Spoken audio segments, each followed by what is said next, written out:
झांसी में all India मजलिस Ittehadul Muslimeen party के बुंदेलखंड अधिवेशन व कार्यकर्ता सम्मेलन पंडित दीनदयाल सभागार में संपन्न हुआ। 2027 की विधानसभा चुनाव में मजलिस इत्तेहादुल रचेगी इतिहास। शौकत अली प्रदेश अध्यक्ष शौकत अली ने बुंदेलखंड जोन की समीक्षा बैठक में भाग लेने के लिए पहुंचे, जहां बुंदेलखंड अध्यक्ष प्रभारी सैयद सादिक अली आह्वान पर बुंदेलखंड के हजारों की संख्या में कार्यकर्ताओं ने उनका भव्य स्वागत किया। बुंदेलखंड अधिवेशन सभा को संबोधित करते हुए हाजी शौकत अली ने कहा कि मजलिस आगामी होने वाले हर चुनाव में अब हिस्सा लेगी। नगर निकाय चुनाव, चाहे जिला पंचायत या फिर 2027 के विधानसभा चुनाव, हर चुनाव में एमआईएम मजबूती के साथ चुनाव लड़ने की तैयारी कर रही है। अध्यक्ष शौकत अली ने कहा कि 2027 में उत्तर प्रदेश में होने वाले विधानसभा चुनाव में इस बार मजलिस इत्तेहादुल इतिहास रचने जा रही है। उन्होंने कहा कि हम प्रदेश की 200 सीटों पर चुनाव लड़ने जा रहे हैं और इस बार प्रदेश में ऐसे नतीजे आएंगे जो सबको चौंका देंगे। उन्होंने मुस्लिम समाज से आग्रह किया है कि वह बैरिस्टर असदुद्दीन ओवैसी के हाथों को मजबूत करे और उनके साथ दे। प्रदेश अध्यक्ष ने कहा कि अगर हिंदू भाई पंचर बनाने वाला है या टैक्सी चलाने वाला है तो उन्हें 10 रुपए की जगह 15 रुपए की मदद करें और उनके साथ प्यार और तहजीब से बात करें। इस्लाम धर्म हमें इंसानियत सिखाता है और हर हाल में हमें यह भी सीख देता है कि किसी भी धर्म का हो उसकी मदद करें और इंसानियत के लिए काम करें।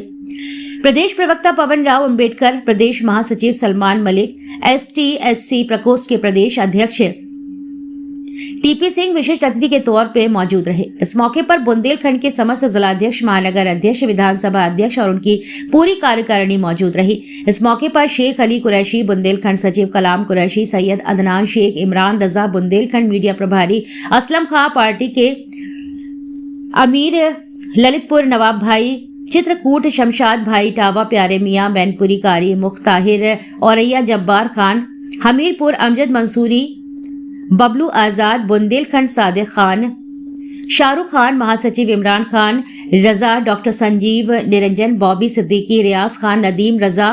बुंदेलखंड अधिवेशन का संचालक शेख अली असलम खान ने किया और सभी का आभार बुंदेलखंड अध्यक्ष सैयद सादिक अली ने किया। पूरे उत्तर प्रदेश में नहीं, पूरे भारत में मजलिस इत्तेहादुल मुस्लिमीन से बड़ी तेजी से शोषित वंचित समाज जुड़ रहा है और बैरिस्टर असदुद्दीन ओवैसी साहब, जो हमारी पार्टी के राष्ट्रीय अध्यक्ष हैं, उनकी नीतियों से प्रभावित होकर के आज बड़े पैमाने पर लोग मजलिस इत्तेहादुल मुस्लिमीन के साथ जुड़ रहे हैं। क्योंकि अभी बिहार का इलेक्शन आपने देखा, जहां पर हमारी पार्टी ने आरजेडी इंडिया गठबंधन से ये कहा था कि आप हमको भी गठबंधन में रखिए, लेकिन उन लोगों के अंदर अहंकार था, उन लोगों ने हमारी पार्टी को गठबंधन में नहीं लिया, क्योंकि मुस्लिम लीडरशिप को नामनहाज सेकुलर पार्टियां अछूत समझती हैं, तो इसलिए इन्होंने हमें नहीं लिया। और जबकि हमने 6 सीट मांगा था, हम अकेले लड़के वहाँ 5 सीट जीत गए। कांग्रेस 60 सीट पर लड़ी, हम 24 सीट पर लड़े। कांग्रेस 6 सीटों पर जीती और हम 5, जबकि 1 सीट हम बहुत कम अंतर से हारे, 350 वोट से, एक 5000 से। तो हमारा सब मिला जुला करके परफॉर्मेंस कांग्रेस से बेहतर रहा वहाँ पर हमारा। उसके बाद आपने देखा कि महाराष्ट्र के इलेक्शन में भी एक गैर मामूली कामयाबी, हम वहाँ पर एनसीपी से और मनसे से बड़ी पार्टी बन करके आए महाराष्ट्र के निकाय चुनाव में। अब उत्तर प्रदेश की बारी है। उत्तर प्रदेश में भी अगर ऊपर वाले ने चाहा तो इस बार हम अपने विधायक उत्तर प्रदेश की विधानसभा में जरूर भेजाएंगे। आप गठबंधन की बात कर रहे हैं कि बिहार में भी आपने प्रयास किया, महाराष्ट्र में आपने प्रयास किया, तो क्या उत्तर प्रदेश में कोई गठबंधन की संभावना? देखिए, मेरा ताल्लुक जिस समाज से है, इस समाज ने आज़ादी के बाद से आज तक कम्युनल फोर्सेस को रोकने के लिए ही संघर्ष किया है। आपको याद होगा कि 1947 के बाद इस देश में 3 सियासी पार्टियां थी, एक हिंदू महासभा थी, एक इंडियन यूनियन मुस्लिम लीग थी, एक कांग्रेस थी।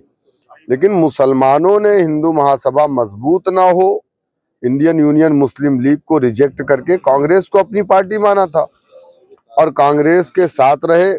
लेकिन 50 सालों में इस देश के अंदर जो दंगा हुआ, लगभग 50,000 दंगे कांग्रेस की हुकूमत में, जिसमें लगभग 2.5 लाख लोग मारे गए, जिसमें 90% मुसलमान मारा गया, यानी 2,25,000। बावजूद उसके फिर भी हम नहीं चाहते हैं कि हिंदुस्तान में बीजेपी मजबूत हो, बीजेपी सत्ता में वापसी करे, लेकिन बीजेपी की कामयाबी मैं ये नहीं मानता, बल्कि मैं ये नाम नहाज जो सेकुलर पार्टियां हैं इनकी नाकामी है जो बीजेपी सत्ता में है। तो हम यकीनन चाहते हैं कि बीजेपी को रोकने के लिए एक मजबूत गठबंधन बने और उस गठबंधन का हिस्सा एमआईएम हो, ताकि वोटों का बिखराव ना हो।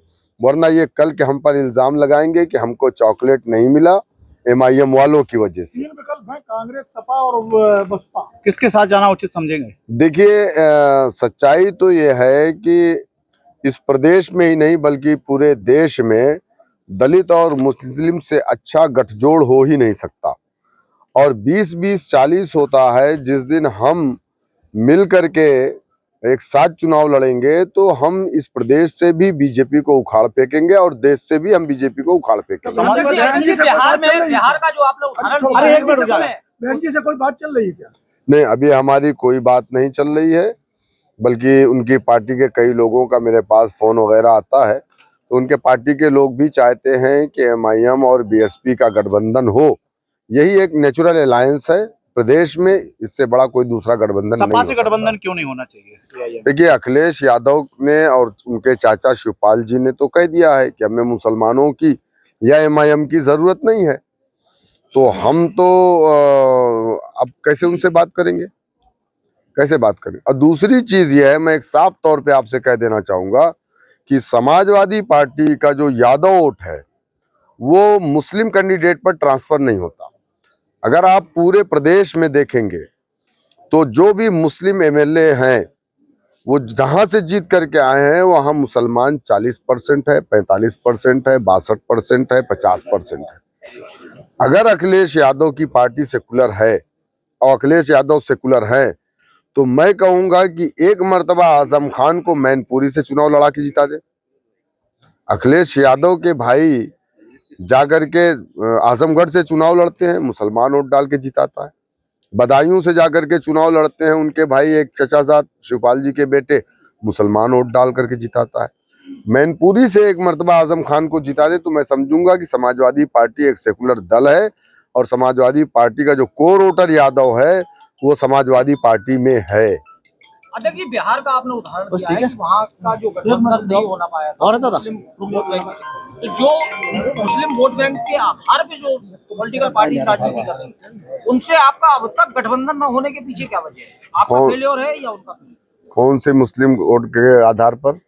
आपने बिहार का उदाहरण दिया। हाँ कि बिहार में हमारा गठबंधन राजद से इसलिए नहीं होगा। जी जी। तो अन्य स्टेटों में जितने भी चुनाव हुए हैं उसमें AIMIM का गठबंधन अगर मुस्लिम वोट बैंक को धुरी माना जाए तो आपसे क्यों नहीं हो पाया? आपका फेलियर रहा या उनका फेलियर? नहीं, देखिए, मैंने आपसे कहा ना कि ये जो नाम नहाज सेकुलर पार्टियां हैं ये सियासत में मुस्लिम लीडरशिप को अछूत समझती है। हम कभी भी नहीं ये चाहते कि हम अकेले चुनाव में जाएं। हम नहीं चाहते कि सेकुलर वोटों का बंटवारा हो, मुस्लिम वोटों का बंटवारा हो।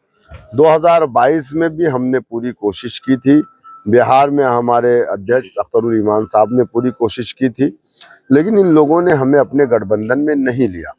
जब हमें गठबंधन में नहीं लेंगे, मैंने आपसे कहा ना कि ये सियासी जो नाम नहाज सेकुलर पार्टियां ये हमें अछूत समझती है हमारी लीडरशिप को।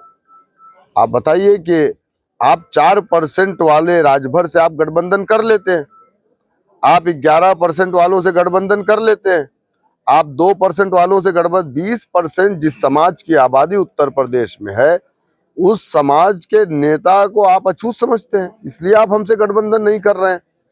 अगर आप देखेंगे उत्तर प्रदेश में, अगर संगठन की बात करेंगे तो उत्तर प्रदेश में राजभर से बड़ा हमारा संगठन है, लेकिन अखिलेश यादव ने